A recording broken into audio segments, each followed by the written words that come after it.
चर्चा हमारी होने वाली है मौर्योत्तर काल के बारे में। तो मौर्योत्तर काल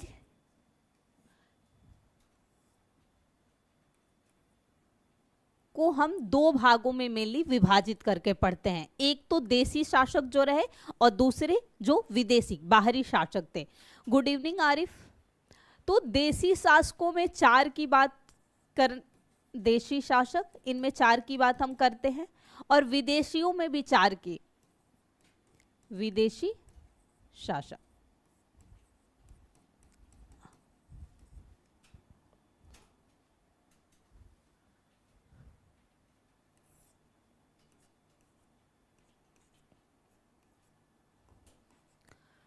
तो सबसे पहले मौर्योत्तर में जो देशी शासक ने शासन किया वो था शुंग वंश, जिसकी स्थापना की थी पुष्यमित्र शुंग द्वारा। शुंगों के पश्चात कन्नौ का शासन आया, क्योंकि कन्नौ के जो अंतिम शासक थे उनकी हत्या करके, कन्नौ की मैं बात कर दी, शुंग के जो अंतिम शासक थे देवहूति, उनकी हत्या करके कन्नौ वंश की नींव रखी गई। कन्नौओं के अंतिम शासक की हत्या करके आंध्र शतवाहन ने शासन किया। तो इसके पश्चात जो शासक आते हैं आंध्र शतवाहन, और इसके पश्चात जो शासक आए चेदी। याद रखिएगा चेदी या महामेघवाहन वंश है, उनमें ये नहीं है कि आंध्र शतवाहनों की हत्या करके, बल्कि ये एक अलग से वंश थे, चेदी या महामेघवाहन वाहन। तो इन चार शासकों में से मेनली जो चर्चा हमें बिहार के परिप्रेक्ष्य में करनी है वो दो शासकों के बारे में हम करेंगे। एक तो हम शुंग के बारे में पढ़ेंगे और दूसरा जो है कन्नौओं के बारे में। ये दो जो है आज के सेशन में हमारी चर्चा का विषय है। जब हम विदेशी शासकों की बात कर रहे हैं तो याद रखिएगा विदेशी शासकों में सबसे पहले जो आए थे वो थे इंडो ग्रीक। कौन थे? इंडो ग्रीक, जो कि हिंद यवन के नाम से भी जाने जाते थे। हिंद यवन यूनानी शासक थे ये। इंडो ग्रीक के पश्चात जो नेक्स्ट विदेशी शासक का आगमन हुआ भारत में वो थे शक, जिनका मेनली जो विस्तार था जो उत्तर पश्चिमी क्षेत्र है, गुजरात, सौराष्ट्र, ये सब जो रीजन था वहां पर था। क्योंकि हम पढ़ते हैं शकों में जो सबसे प्रतापी राजा था रुद्रदामन, और रुद्रदामन के ही जूनागढ़ अभिलेख से जो गिरनार का सुदर्शन झील है उसके बारे में हमें जानकारी प्राप्त होती है। तो ये शकों के पश्चात जो आए थे वो पहलव या पार्थियन कहलाते थे। तो पार्थियन,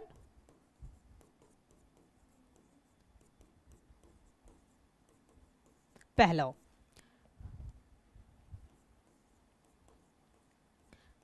और सबसे लास्ट में जो चर्चा होगी कुषाण की।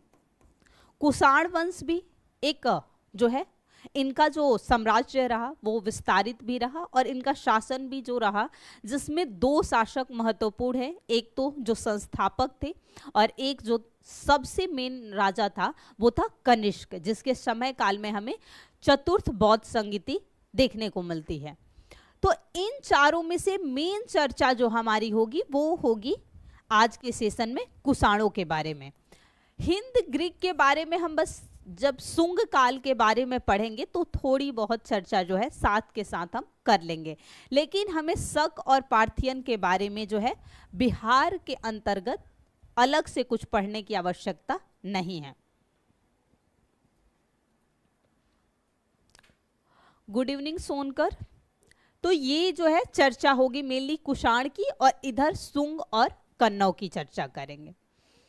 अब सबसे ज्यादा जब विस्तार की बात की जाती है तो बिहार के परिप्रेक्ष्य में हम शुंग की चर्चा जो है वो काफी विस्तार से करेंगे। जैसे कि हमारी चर्चा में होगा कि शुंग में जो प्रमुख शासक रहे उनकी बात हम करेंगे, साथ ही साथ इनके जो सांस्कृतिक महत्व रहे, कला के क्षेत्र में जो महत्व रहे उनकी चर्चा करेंगे। बाकी आपको मौर्योत्तर काल के बारे में यदि विस्तार से पढ़ना है तो पुरानी क्लासेज यानी कि आपको प्लेलिस्ट में जाकर मौर्योत्तर काल के बारे में जो क्लासेज हो चुकी है वहाँ जब आप विस्तार से अगर एक बार पढ़ लेंगे तो इसे समझना जो है बहुत आसान हो जाएगा। जब भी आप किसी स्टेट या क्षेत्र विशेष के बारे में पढ़ रहे हैं तो ये बहुत ज़रूरी है कि आपको उस घटना के बारे में, इंडिया के बारे में विस्तार से पता हो। जैसे कोई भी घटना हो, चाहे वो जियो से संबंधित हो, पॉलिटी से संबंधित हो या फिर हिस्ट्री से संबंधित हो, जब आप भारत के बारे में अच्छे से जान लेंगे तो आपको उस क्षेत्र विशेष के बारे में समझना जो है वो ज़्यादा आसान हो जाएगा। इसलिए मैं कह रही हूँ कि अगर मौर्योत्तर काल के बारे में आपको पढ़ना है तो आप प्लेलिस्ट में जाकर वहाँ पर एक बार क्लास को देख लीजिएगा और ये तो साथ के साथ जो है आपका रिवाइज हो जाएगा। तो सुंगों में जो मेनली चर्चा होगी, यहाँ जो सुंग वंश की हम चर्चा करने वाले हैं, इसमें दो बातों पे करेंगे हम। एक तो प्रमुख वंश और एक जो होगी कला एवं संस्कृति। वैसे कन्नौ के बारे में जो है हमें बहुत कम पढ़ना पड़ता है। इनका जो शासन काल रहा, भले ही इन्होंने शासन किया पर इनके समय ऐसी महत्वपूर्ण बहुत सी घटनाएं जो है इतिहास में नहीं घटित हुई है, तो बहुत कम ही जो है हमें कन्नौओं के बारे में पढ़ना है। पर कुषाणों के बारे में हमें ठीक से पढ़ लेना है। और बाकी आंध्र सातवाहन का जो विस्तार है, सातवाहन है, वो हमें महाराष्ट्र वाले रीजन में मिलता है, तो इसका संबंध मगध वाले रीजन से नहीं है। और चेदी और महामेघवाहन के बारे में भी जो है हमें बिहार से संबंधित चर्चा नहीं करनी है। तो अब चलिए हम चर्चा सुंग वंश से शुरू करते हैं। सुंग वंश की जो स्थापना हुई थी, याद रखिएगा, वो मौर्यों के अंतिम शासक बृहदत्त की हत्या करके हुई थी। और ऐसा कहा जाता है कि सुंगों के आने के काल को जो है वैदिक सभ्यता का पुनर्जागरण काल या ब्राह्मण धर्म का पुनर्जागरण काल कहा जाता है और संस्कृत का जो है पुनरुत्थान माना जाता है, क्योंकि इससे पूर्व के जो वंश रहे वहां पर बौद्धों को और जैनों को ज़्यादा महत्व दिया गया। जब हम बात मौर्यों की करते हैं तो मौर्य में हमें शासक कौन कौन से मिलते हैं। जो चंद्रगुप्त मौर्य थे वो जैन धर्म के अनुयायी थे। अशोक जो कि सबसे प्रतापी राजा था, उसने बड़े पैमाने पे बौद्ध धर्म का प्रचार प्रसार किया था। पुरोहित वर्ग जो थे उसके शासन काल में वो सेना में शामिल हुए थे, क्योंकि उसने यज्ञ वगैरह पे जो है वो रोक लगा दी थी। तो जो पुरोहित वर्ग थे उस समय सेना में शामिल हो गए थे। जब सुंग वंश की स्थापना होती है तो फिर से एक बार ब्राह्मण धर्म का पुनरुत्थान होता है, या फिर इसे ब्राह्मण धर्म का पुनर्जागरण कल कहा जाता है। यहाँ पर फिर से हमें अश्वमेध यज्ञ देखने को मिलेंगे, पुरोहित जो वर्ग ज़्यादा नजर आने लगेंगे, कर्मकांड भी थोड़े जो हैं यहाँ पर बढ़ जाएंगे। तो चर्चा शुरू करते हैं सुंग काल से।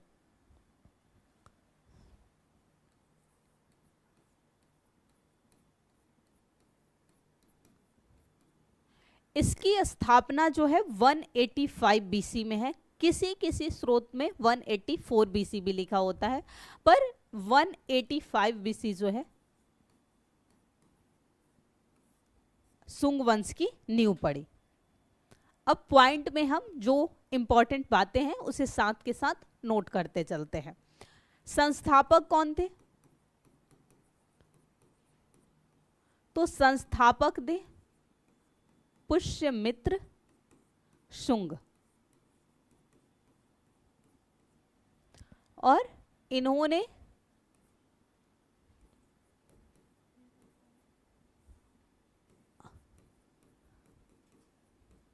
अंतिम मौर्य शासक बृहद्रथ की हत्या कर इस वंश की नींव रखी।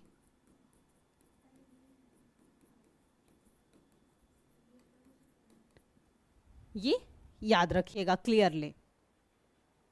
अब जब ये शासक बनते हैं तो इनका साम्राज्य विस्तार, यानी सुंग वंश का साम्राज्य विस्तार, खासकर पुष्यभूति के समय, क्योंकि वैसे तो ये मौर्यों के वो क्या बोलते हैं सेनापति थे और उसी बात का फायदा उठाकर इन्होंने धोखे से बृहदत्त की हत्या की थी। तो इन्हें जो उपाधि मिली हुई थी, एक सेनानी होने के लिए उपाधि सेनापति थे, इसलिए इन्हें उपाधि मिली थी सेनानी। और ये जब शासक बनते हैं तब भी इस उपाधि के साथ जाने जाते थे, सेनानी। तो पुष्यमित्र शुंग ने क्या किया कि इसका साम्राज्य विस्तार अगर आपसे पूछा जाता है, क्योंकि किसी भी वंश का साम्राज्य विस्तार ये बताता है कि वो जो वंश था वो कितना प्रतापी वंश था, उनकी राजनीतिक पहचान कहाँ तक थी, उनकी प्रशासनिक जो स्थिति थी उसे भी प्रदर्शित करती है, सामाजिक इन सभी को प्रदर्शित करती है। तो इनका साम्राज्य विस्तार उत्तर में याद रखिएगा,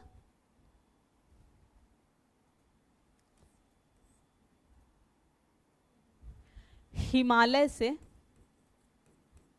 क्योंकि मौर्यों का विस्तार भी यहीं तक था, नीचे जो है कर्नाटक के बरार क्षेत्र तक था, सॉरी महाराष्ट्र के। इसके अतिरिक्त अगर बात की जाए पूर्व में, तो पूर्व में मगध तक विस्तार था इनका। पूर्व में इनका विस्तार हमें कहां तक मिलता है, मगध तक, और वेस्ट में जो है इनका पंजाब यानी गुजरात वगैरह का क्षेत्र जो है अब इनके अंतर्गत नहीं आता था, जो कि मौर्यों के समय जो पश्चिम का विस्तार था वो हमें कहां तक देखने को मिला था, वो सौराष्ट्र तक मिला था। पंजाब, मगध, हिमालय और बरार रीजन तक जो था इनका विस्तार रह गया था। इसके अतिरिक्त यहां ही नोट कर लीजिए एक बात साथ के साथ, अगर कभी पूछा जाए तो इस क्षेत्र के अतिरिक्त उनका जो है वो विदिशा इनके अधीन था। विदिशा जो है वो इन्हीं के अधीन जो था क्षेत्र था, क्योंकि इनकी जो पहली राजधानी थी वो पाटलिपुत्रा थी, लेकिन राजनीतिक और सांस्कृतिक स्थिति से मजबूत होने के कारण बाद के समय काल में इनकी जो राजधानी है वो विदिशा हो जाती है। तो यहाँ एक पॉइंट, क्योंकि राजधानी से प्रश्न पूछा जाता है, तो राजधानी जो थी याद रखिएगा इनकी पहले पाटलिपुत्रा थी। पाटलिपुत्रा के पश्चात जो है बाद में सांस्कृतिक और राजनीतिक महत्व बढ़ने के कारण राजधानी जो है इनकी विदिशा हो गई। विदिशा यानी दूसरी राजधानी बन गई, इसलिए इस क्षेत्र में कहा जाता है कि विदिशा जो था इन्हीं के अधीन आता था। राजधानी अब यहां याद रखिएगा कि पहला शासक तो पुष्यमित्र शुंग बना। पुष्यमित्र शुंग के समय इंडो जो ग्रीक थे यानी यूनानी, हिंद यूनानी जो थे, उन्होंने आक्रमण किया था। जो बैक्टीरिया यूनानी थे उनका पहले आगमन होता है उत्तर पश्चिमी प्रांत में, और वहां पर जो है वो अपनी राजनीतिक स्थिति मजबूत कर लेते हैं, यानी वहां पर इनका अधिकार हो जाता है उत्तर पश्चिम वाले क्षेत्र में, जिसमें गुजरात, राजस्थान ये सब क्षेत्र और पाकिस्तान, क्योंकि उस समय का पाकिस्तान भी भारतीय उपमहाद्वीप का ही अंग था। तो इन सभी पर बैक्टीरियन यूनानी जो थे उनका अधिकार था। बैक्टीरियन यूनानी ने पुष्यमित्र शुंग के समय क्या किया कि पूर्व की तरफ आक्रमण किया, लेकिन वो असफल रहे। याद रखिएगा शुंग के समय बैक्टीरिया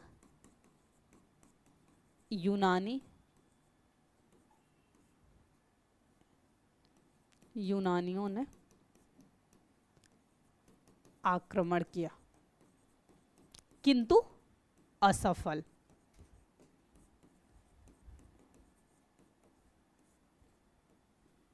असफल रहे, भले ही इनका जो है अधिकार उत्तर पश्चिमी प्रांतों पे था, पर पूर्व की तरफ जो है इनका विस्तार नहीं हो पाया था शुंग के शासनकाल में।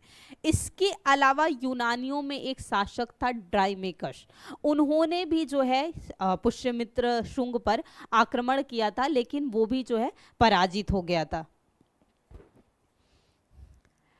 विदिशा इनके अधीन कब आई थी, यहां अगर याद रखिएगा तो एक युद्ध हुआ था विदिशा का युद्ध, जिसे हम विदिशा का विजय कहते हैं, और यहीं पर यूनानी पराजित हुए थे। और ये जब युद्ध हुआ था तो जो पुष्यमित्र शुंग का पुत्र था अग्निमित्र, क्योंकि अग्निमित्र की जानकारी हमें कालिदास की जो रचना है मालविका अग्निमित्रम, क्योंकि मालविका अग्निमित्रम में अग्निमित्र और उसकी जो प्रेमिका थी मालविका, इन दोनों के प्रेम कहानी का वर्णन किया गया है। तो अग्निमित्र जो है उसने इस युद्ध में जो है अपने पिता का जो है वो समर्थन किया था, यानी ये जो युद्ध हुआ था अग्निमित्र द्वारा संपन्न हुआ था। ये बात याद रखिएगा। विदिशा का विजय यूनानी जो थे उस समय पराजित हुए थे। और पुष्यमित्र शुंग के समय ही जो डेमेट्रियस था, डेमेट्रियस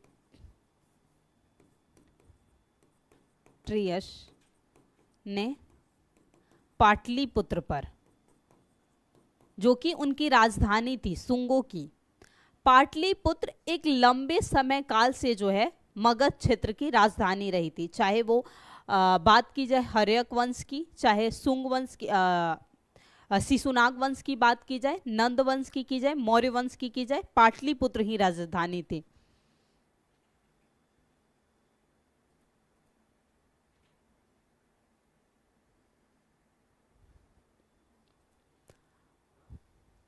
हाँ, शासक तो वो जम्मू का था, बात यहाँ बिहार के परिप्रेक्ष्य में हो रही है। आरिफ पहले ध्यान रखिए, ये जो क्लासेस चल रही है प्रॉपर मौर्योत्तर काल की क्लासेस नहीं चल रही है, ये क्लासेस जो हो रही है वो बिहार के परिप्रेक्ष्य में चल रही है। तो पाटलिपुत्र पर आक्रमण, किंतु पुष्यमित्र शुंग के हाथों पराजित। यहां ध्यान दीजिए, यहां जब मैं देसी शासकों की बात की थी, यानी इंडिया के अंतर्गत के जो शासक थे उसमें ही शुंग वंश है, और विदेशियों में इंडो ग्रीक, शक, पार्थियन और पहले, तो ये निहित है कि ये जो शासक थे वो भारत के ही थे। भारतीय उपमहाद्वीप में उस समय जो भी क्षेत्र आते थे वहीं के जो राजा थे। तो डेमेट्रियस ने पाटलिपुत्र पर आक्रमण किया था, लेकिन याद रखिएगा कि पुष्यमित्र शुंग से जो है वो पराजित हो गया था। और जब बैक्टीरिया यूनानियों ने आक्रमण किया था तो वो भी असफल रहे थे। विदिशा पर जो यूनानियों ने आक्रमण किया था तो उसमें भी जो है असफल रहे थे। अब इस समय काल को पुष्यमित्र शुंग ने अपने समय काल में जो है वैदिक महत्व को बढ़ावा दिया, इसलिए इसके समय काल को यहाँ अगर कहा जाए तो एक पॉइंट नोट कर लीजिएगा कि ये जो है वैदिक काल का, वैदिक संस्कृति का या फिर ब्राह्मण धर्म का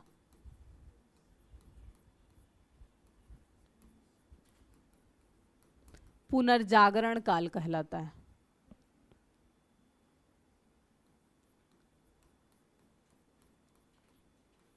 काल जो है कहा जाता है, क्योंकि इस समय जो है अश्वमेघ यज्ञ जो थे पुनः होने लगे, वैदिक जो संस्कृति के महत्व थे वो बढ़ने लगे। ये लोग यहाँ याद रखिएगा, ये जो शासक थे ये ब्राह्मण अनुयायी थे, ब्राह्मण अनुयायी। इससे पूर्व के अधिकांशतः जो शासक रहे वो या तो जैनों को प्रश्रय दिए थे या फिर बौद्ध धर्म को प्रश्रय दिए थे, पर शुंग ने जो है ब्राह्मण धर्म का फिर से पुनरुत्थान किया था। तो वैदिक अनुयायी थे, और ये जो बौद्ध थे यानी बौद्ध अनुयायी थे उनके प्रति जो थे ये कट्टर थे। क्यों थे? क्योंकि जो बौद्ध अनुयायी थे वो यूनानियों की जो है वो मदद करते थे, तो यूनानियों की मदद करने के लिए ये बौद्धों से पर जो है अत्याचार करते थे। ऐसा कहा जाता है कि इसके समय काल में ये कट्टर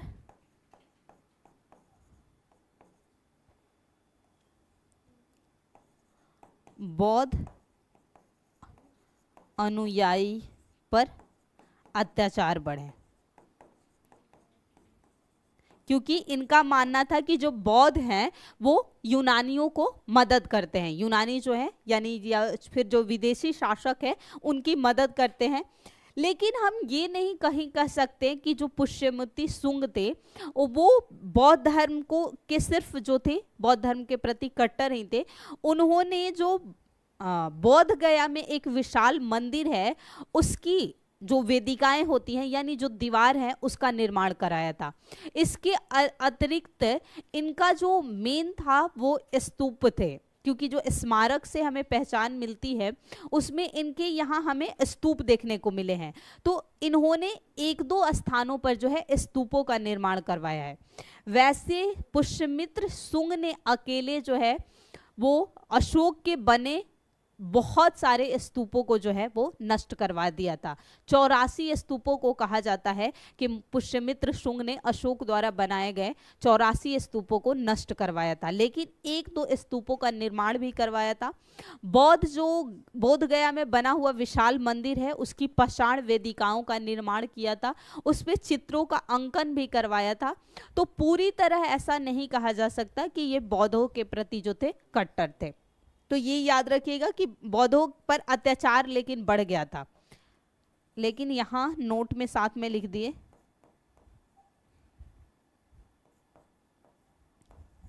कुछ स्थानों पर बौद्ध वास्तुकला के प्रमाण भी मिलते हैं।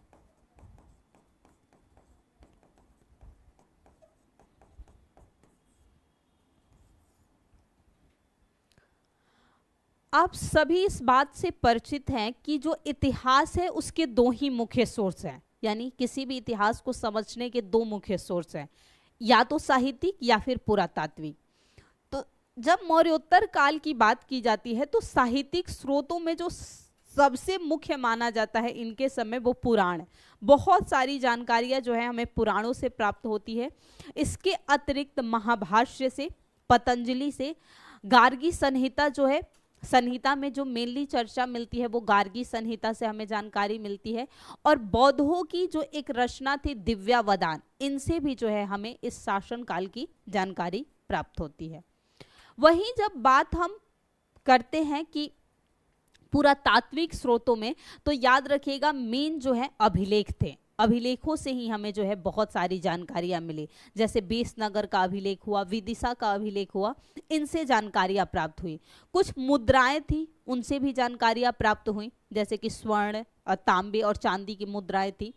और एक जानकारी जो मिली वो स्तूप से, क्योंकि इनके समय काल में जो सबसे प्रमुख स्मारक था वो स्तूप ही था।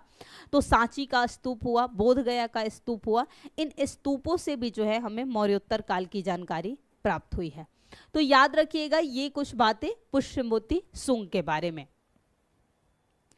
अब यहाँ एक बात और याद रख लीजिएगा कि इसके पश्चात यानी पुष्यमित्र शुंग के पश्चात इसका बेटा अग्निमित्र जो है शासक बनता है।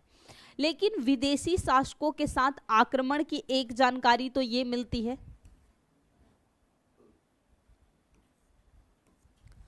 विदिशा का जो विजय हुआ था तो अग्निमित्र द्वारा ही संपन्न हुआ था। अपने पिता के समय काल में ये एक क्षेत्र का राज्यपाल था। तो अग्निमित्र के बारे में जो अक्सर एक प्रश्न पूछा गया है पिछले एग्जाम्स में वो मालविका अग्निमित्रम से। तो याद रखिएगा अग्निमित्र और जो पुष्यमित्र शुंग के पश्चात जो अगला शासक बना वो कौन बना, उसका पुत्र अग्निमित्र।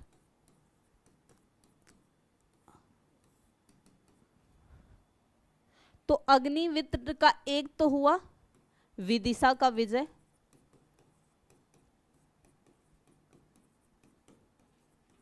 जिसमें यूनानियों को पराजित किया गया, और एक रचना है जिसके बारे में अक्सर प्रश्न पूछा गया है, मालविका अग्निमित्रम।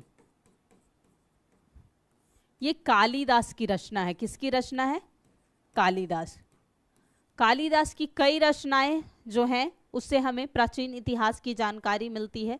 उसमें से एक है मालविका अग्निमित्रम। और मालविका अग्निमित्रम में जो है वो अग्निमित्र उसकी प्रेमिका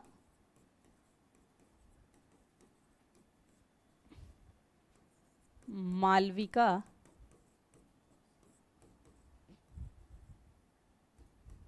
की प्रेम कहानी का वर्णन।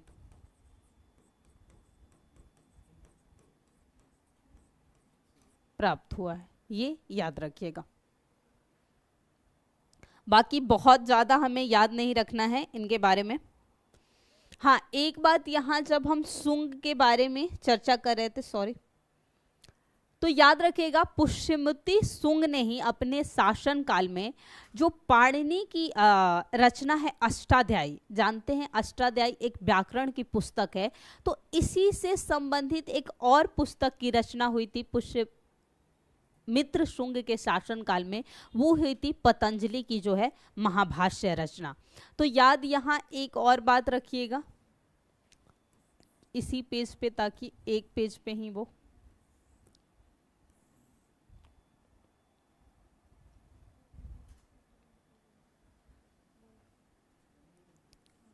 महाभाष्य, ये किसकी रचना है? पतंजलि।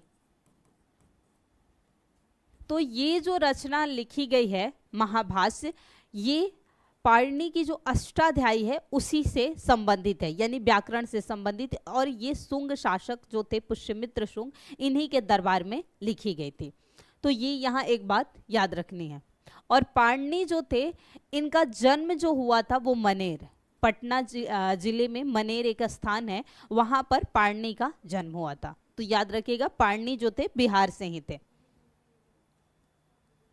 तो मालविका अग्निमित्रम और मालविका की प्रेम कहानी का वर्णन। इसके पश्चात एक और फेमस जो शासक थे इनमें, वो कहे जाते थे वसुमित्र। कौन थे? वसुमित्र।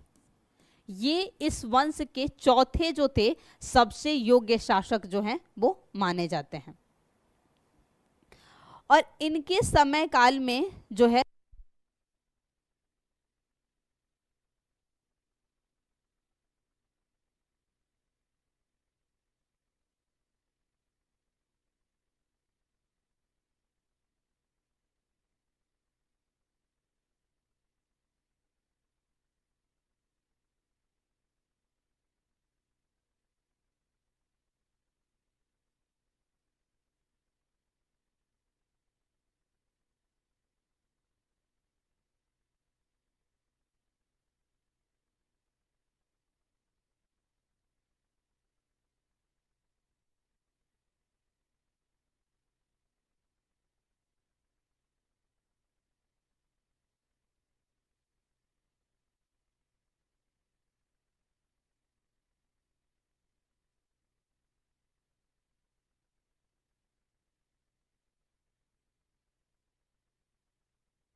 बहुत जल्दी खत्म हो रही है आजकल बैटरी।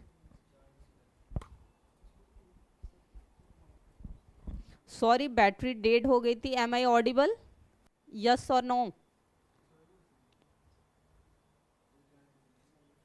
तो ये जो है साम्राज्य, यहाँ दो बातें मैंने अभी की है कि वसुमित्र जो चौथे सबसे शासक थे सुंग वंश के, इनके समय जो है मगध पर फिर एक बार यवनों ने जो है आक्रमण किया था और वो पराजित हुए थे, और इनका जो क्षेत्र विस्तार था अब पाटलिपुत्र तक जो है सिमट के रह गया था। ये पुष्यमित्र शुंग के समय जो थे वसुमित्र, ये उत्तर पश्चिमी जो प्रांत था उनका, वहां यानी पंजाब वाला जो रीजन था वहां पर, ओके थैंक यू, तो वहां के जो ये थे राज्यपाल थे। यहाँ एक पॉइंट और नोट कर लीजिएगा कि पुष्यमित्र शुंग के शासन काल में शुंग के शासन काल में उत्तर पश्चिमी प्रांत के गवर्नर, यानी जो पंजाब वाला रीजन था वहां के ये गवर्नर नियुक्त थे। ये कुछ बातें जो है आपको याद रखनी है, क्योंकि मेनली तो शुंगों के समय जो विस्तार था वो गंगा का घाटी जो था, मध्य गंगा का घाटी क्षेत्र था, और चंबल नदी यानी विदिशा वगैरह, तो चंबल नदी, इन्हीं क्षेत्रों पे जो है इनका विस्तार था।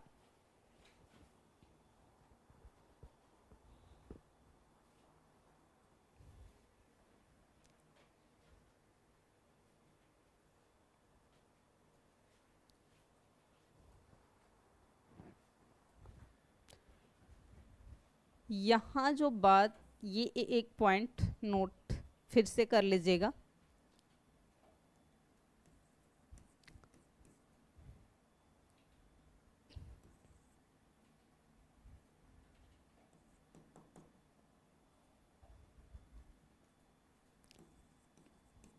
अयोध्या व विदिशा पर इनका अधिकार था और विदर्भ इनके अधीन था। महाराष्ट्र वाला जो रीजन है वो अधीन था और अयोध्या और विदिशा पे जो था इनका अधिकार था। ये पॉइंट जो है आपको याद रखनी है।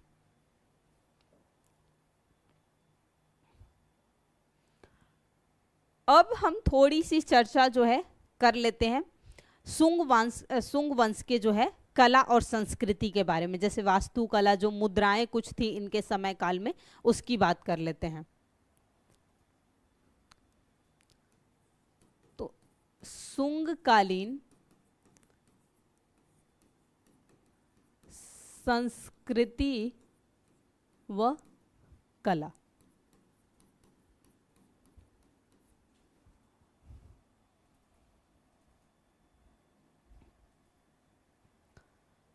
तो हमने पहले ही इस बात पर चर्चा कर ली कि ये ब्राह्मण धर्म के अनुयायी थे, तो संस्कृत का महत्व जो है इनके समय काल में बढ़ जाएगा, क्योंकि संस्कृत हमेशा जो एक भाषा रही वो कुलीन वर्ग जो था, सभ्य और शिक्षित जो वर्ग था, उनकी और ब्राह्मणों की भाषा रही थी। तो इनके समय काल को कहा जाता है कि इनके समय काल में संस्कृत का पुनरुत्थान हुआ।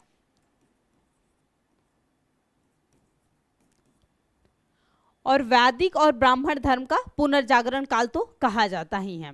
साथ ही साथ इनके समय काल में जो है बाल विवाह प्रचलित थे। बाल विवाह प्रचलित,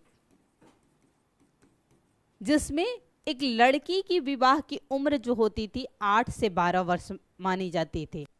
बालिका के विवाह की उम्र जो थी वो मानी जाती थी 8 से 12 वर्ष। इसके बीच की जो गर्ल्स होती थी उनकी मैरिज जो था वो लीगल था। बाल विवाह प्रचलित था। इसके अलावा यहां से जो है हमें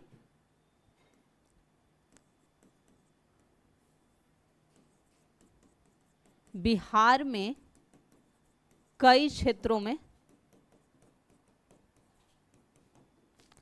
इनके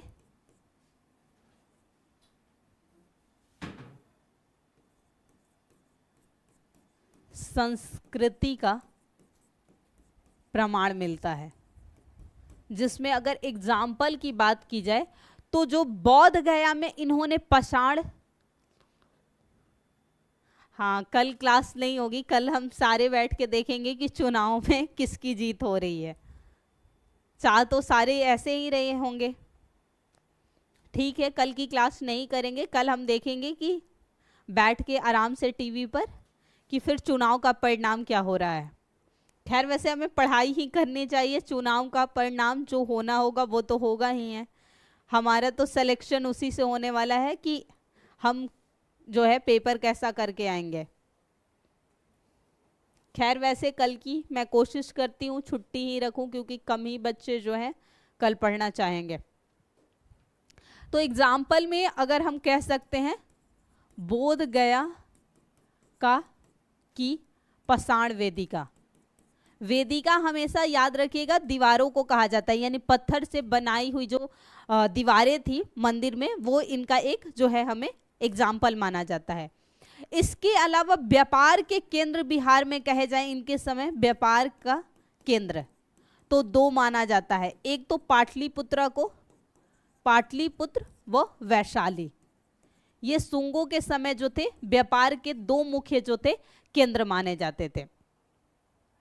इसके अलावा मुद्रा की अगर हम बात करें और जो बिहार में हमें इनके मिले हैं, तो ऐसा कहा जाता है कि शुंग के समय काल में वास्तुकला का जो उत्कृष्ट नमूना इसी को माना गया है।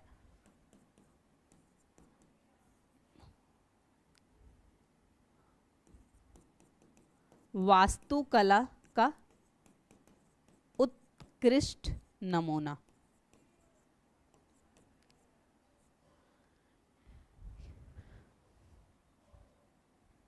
मुद्रा की बात की जाए तो स्वर्ण, चांदी, तांबा, जिसमें जो तांबे की मुद्राएं होती थी वो करसापण कहलाती थी। क्या कहलाती थी? करसापण। और चांदी की जो थी वो पुराण या धारण भी कहलाती थी, धारण। और स्वर्ण मुद्राओं में याद रखिएगा जैसे दिनार, सुवर्ण, ये सभी जो थे ज्यादा प्रचलित थे। और इसके अलावा एक दो और थे जिसमें निष्क और सुवर्ण मासिक भी थे। निष्क जो कि वैदिकों के समय भी थे, तो निष्क और सुवर्ण मासिक, ये सभी जो थी मुद्राएं जो है इनके शासन काल में प्रचलित थी। तो ये कुछ बातें जो है आपको याद रखनी है शुंगकालीन संस्कृति और कला में, जिसमें जो बोध गया में बनाई हुई पाषाण वेदिका है, ये इनके वास्तुकला का जो है उत्कृष्ट नमूना माना जाता है शुंगों के समय काल का। और बाकी हमने जो कुछ पॉइंट्स बिहार से संबंधित थे उनकी चर्चा कर ली।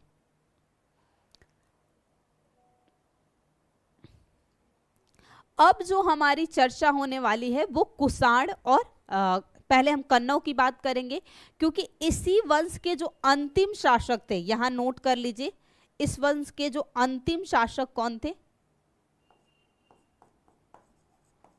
अंतिम शासक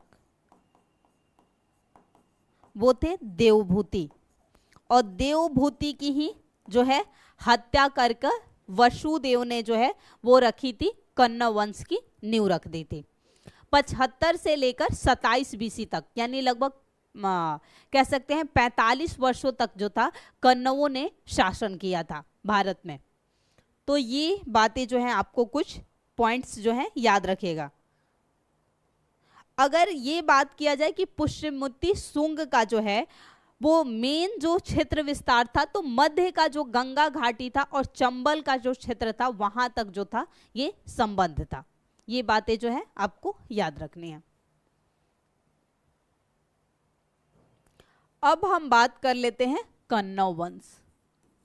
कन्नौ वंश यानी 185 से लेकर 75 बीसी तक जो था वो शुंगों का शासन जो है भारत पे रहा। 185 से लेकर 75, यहाँ नोट भी कर लेते हैं क्योंकि समय काल से बहुत सारी बातें जो है वो क्लियर हो जाती है। यहाँ से लेकर 75 बीसी तक जो है इनका शासनकाल रहा था।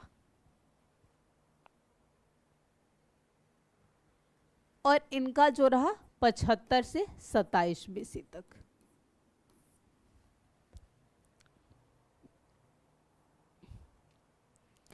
हाँ, यहाँ एक बात संस्कृति वाले में याद रखिएगा कि इस समय की ये जो रचना सबसे फेमस थी, रचना जो सबसे फेमस थी वो वही थी महाभाष्य। और इसके रचनाकार कौन थे? पतंजलि। और महाभाष्य की जो रचना की गई थी पाणिनि के अष्टाध्यायी से थी। और जो मनुस्मृति का जो वर्तमान स्वरूप है वो भी इसी के समय जो है रचना की गई थी। कन्नव वंश की अब हम बात कर रहे हैं। तो आप जानते हैं कि कन्नव वंश की जो नींव रखी गई थी वो रखी गई थी वसुदेव द्वारा, और वसुदेव ने शुंग वंश के अंतिम शासक देवभूति की हत्या करके ये जो है वंश की शुरुआत की थी। तो इसके संस्थापक कौन हो गए? वसुदेव। इसके याद रखिएगा कन्नव वंश में 4 ही मेन शासक थे, जिसमें से वसुदेव के पश्चात जो आए थे वो थे भूमिदेव, उसके पश्चात नारायण, और सबसे अंतिम जो शासक थे सुशर्मा, जिनकी हत्या करके सिमुक ने सुशर्मा की हत्या करके आंध्र शतवाहन वंश की नींव रखी थी। पर बिहार के परिप्रेक्ष्य में हमें उस पर चर्चा नहीं करनी है, क्योंकि उनका विस्तार जो था वो महाराष्ट्र वाले क्षेत्र में मेन था, क्योंकि प्रतिष्ठान जो है उनकी राजधानी थी। तो कन्नव वंश, इनकी भी जो राजधानी थी याद रखिएगा पाटलिपुत्र। पाटलिपुत्र जो है इनकी राजधानी थी। 4 मेन शासक थे, तो इसमें याद रखिएगा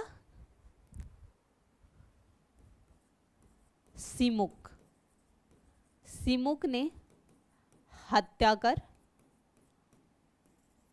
आंध्र शतवाहन वंश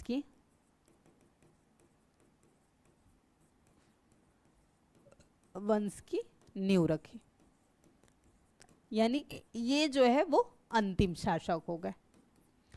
क्योंकि वंश में क्या पूछा जा सकता है, सिंपली प्रथम शासक कौन है, वास्तविक शासक कौन है, अंतिम शासक कौन है, या फिर राजधानी क्या है, या फिर इनके समय काल में कोई ऐसी महत्वपूर्ण घटना घटित होगी, कोई रचनाएं होगी, उनसे ही प्रश्न जो है आपके बनते हैं एग्जामिनेशन में। तो ये पॉइंट्स जो है आपको याद रखनी है। अब इनके जानकारी का एकमात्र जो मेन सोर्स माना जाता है इनकी जानकारी से संबंधित,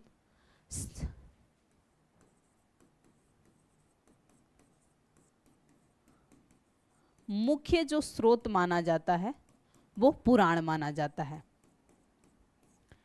पुराणों से ही जो है हमें कन्नव वंश के बारे में मेन जानकारी प्राप्त हुई थी। और इसी के समय यहाँ एक बात और याद रखिएगा कि मगध जो है पाटलिपुत्र तक, क्योंकि जो वसुदेव था उन्हीं के समय आते आते तक जो है पाटलिपुत्र तक जो है साम्राज्य सीमित हो गया था क्षेत्र, तो इनके समय भी क्षेत्र विस्तार पाटलिपुत्र तक ही सीमित हो गई थी, क्योंकि पहले ही हो चुका था। तो इनके समय भी जो है, और ये भी जो है ब्राह्मण अनुयायी थे, कन्नौजों के बारे में वैसे भी हमें जो है बहुत कम पढ़ना पड़ता है। तो यही कुछ 4-5 पॉइंट्स जो हैं ये आपको याद रखना है कि इनका जो क्षेत्र विस्तार था वो पाटलिपुत्र तक ही आते आते जो है सीमित हो चुका था। यहाँ एक बात याद रखिएगा कि खारवेल ने जो है, यहाँ पर मैं पुष्यमित्र शुंग के समय जो है, एक तो यवनों ने किया ही था आक्रमण, खारवेल ने भी इनके समय 2 बार आक्रमण किया था। चंदेल शासक जो था खारवेल, ये ल है, खारवेल ने 2 बार आक्रमण किया था मगध पर।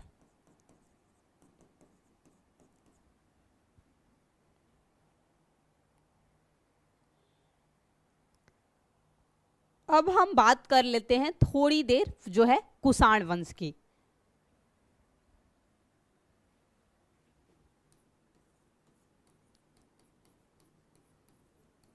कश्मीर से इनका संबंध था और इनके द्वारा ही ये प्रथम ऐसे भारतीय थे जिन्होंने स्वर्ण सिक्के जो हैं चलाए थे। या फिर नियमित तरीके से जो स्वर्ण सिक्के चलाए गए थे वो जो है कुषाणों के द्वारा, क्योंकि भारत में स्वर्ण सिक्कों की जो देन मानी जाती है वैसे मानी जाती है इंडो ग्रीक की, लेकिन नियमित तरीके से या किसी भारतीय शासक द्वारा जो सर्वप्रथम सोने के सिक्के चलाए गए थे वो चलाए गए थे किनके द्वारा, वो कुषाणों द्वारा। तांबे के भी सिक्के इनके यहाँ हमें देखने को मिलते हैं, पर नियमित तरीके से स्वर्ण सिक्के जो हैं कुषाणों के यहाँ।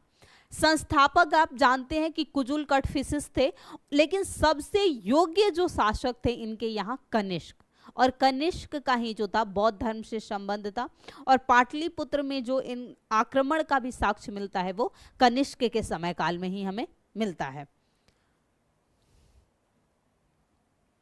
पहले कुछ मेन पॉइंट्स जो कि किसी भी वंश के बारे में जरूरी है।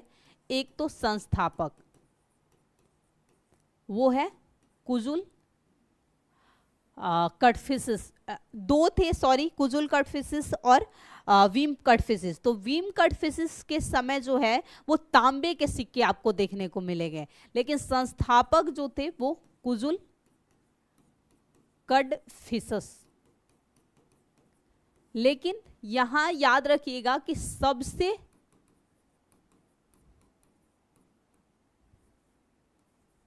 प्रतापी जो राजा था वो था कनिष्क। कनिष्क जो था इस वंश का सबसे जो है वो प्रतापी राजा था। राजधानी की बात की जाए तो याद रखिएगा पहली थी पुरुषपुर,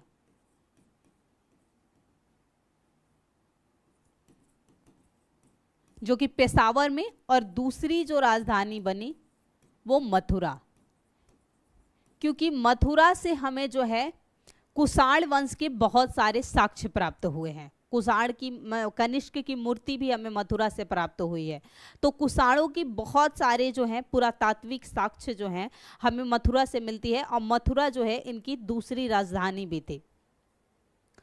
अब जब हम कनिष्क की बात कर रहे हैं, और हाँ यहाँ एक बात याद रखिएगा, इनका जो विस्तार था राज्य का, राज्य विस्तार की बात की जाए तो राज्य विस्तार में आप याद रखिएगा कि जो दक्षिण मध्य में सांची तक और पूर्व में मगध तक, दक्षिण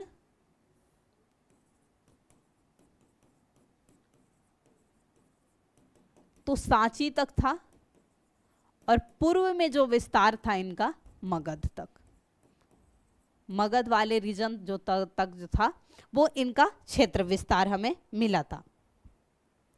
कनिष्क बौद्धों में भी महायान धर्म का, क्योंकि इसी ने जो है मूर्ति पूजा की शुरुआत की थी, तो जो कनिष्क था याद रखिएगा बौद्ध महायान शाखा का समर्थक। इसी के समय मूर्ति पूजा शुरू, बौद्धों की जो मूर्ति पूजा की शुरुआत हुई थी वो कनिष्क के समय। और इसी के समय एक बात और याद रखिएगा कि चतुर्थ जो है बौद्ध संगीति हुई, और कहाँ हुई थी, कुंडल वन में, कश्मीर। अध्यक्षता किसने की थी, तो वसुमित्र, जो कि इनके दरबार में एक विद्वान था। कनिष्क के दरबार में कई विद्वान थे, जिसमें एक तो आपको मिलेगा अश्वघोष, जिन्होंने बुद्ध चरित्र, सूत्रालंकार, सौंदर्य परक इनकी रचना की थी। इसके अलावा नागार्जुन, चरक, ये सभी इन्हीं के विद्वान में थे। पार्श्व, ये सभी कनिष्क के दरबार के जो थे दरबारी विद्वान थे। तो उन वसुमित्र ने ही जो थी वो अध्यक्षता की थी। और इसी बौद्ध संगीति के समय जो है बौद्ध धर्म दो भागों में विभाजित हो गया था, महायान और हीनयान। और महायानों ने ईश्वर मानकर मूर्ति पूजा की शुरुआत की थी, जबकि जो हीनयान थे वो साधारण पुरुष मानते थे।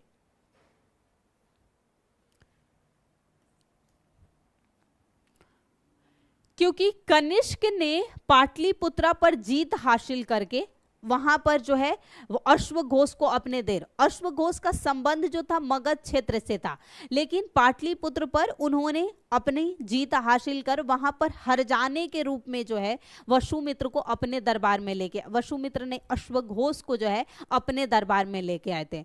लेकिन इनके दरबारी जो विद्वान थे, कनिष्क के दरबारी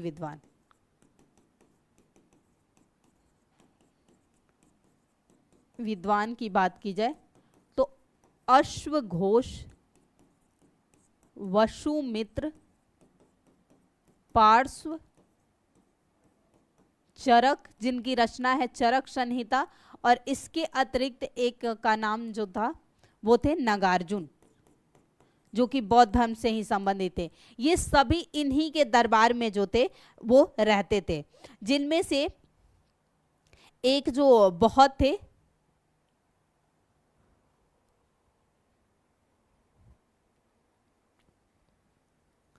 इनकी रचनाओं के बारे में अक्सर, चरक की तो रचना पता होगी आपको, चरक संहिता।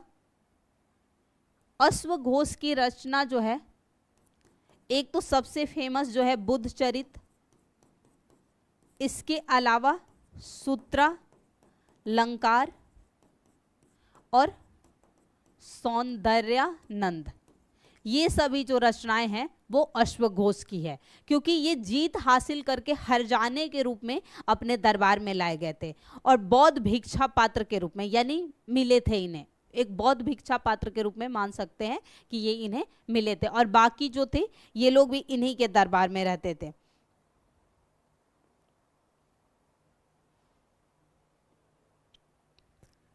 अब यहाँ के अंतिम शासक जो थे, बाकी बहुत कुछ बातें नहीं हम कह सकते, हम ये कह सकते हैं कि मगध क्षेत्र से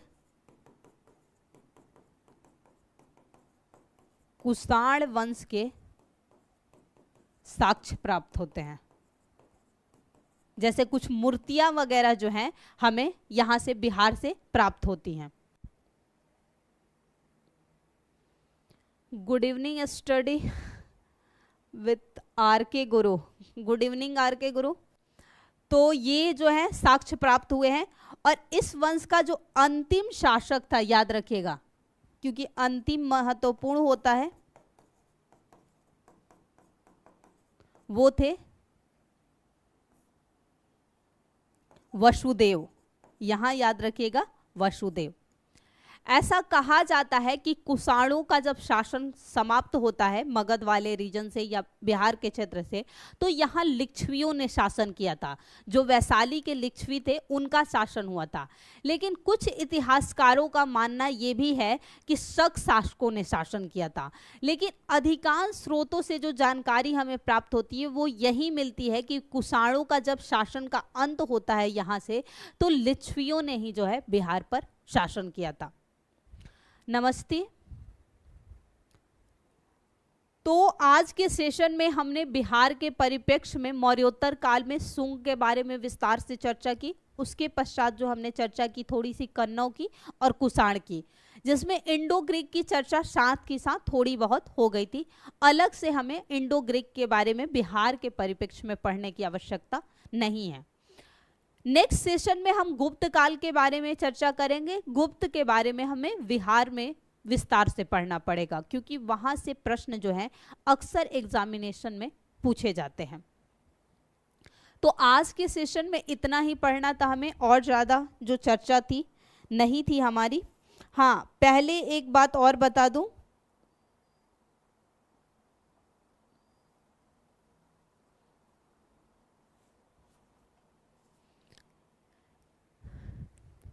कि ये जो थ्योरी की क्लास चल रही है, इसमें आपकी जो क्लासेज है उसमें बिहार के जो यानी कि गुप्त पढ़ लेंगे हम, तो उसके पश्चात बिहार के जो शासक हैं उनकी बात कर लेंगे। जैसे कर्नाट वंश से अक्सर प्रश्न पूछा जाता है, पाल वंश जो बंगाल में शासन किया था उनसे अक्सर प्रश्न पूछे जाते हैं, गौड़ वंश के जो शासक थे उनसे हमेशा प्रश्न पूछे जाते हैं। तो आज के लिए इतना ही, फिर मिलते हैं नेक्स्ट सेशन में। कल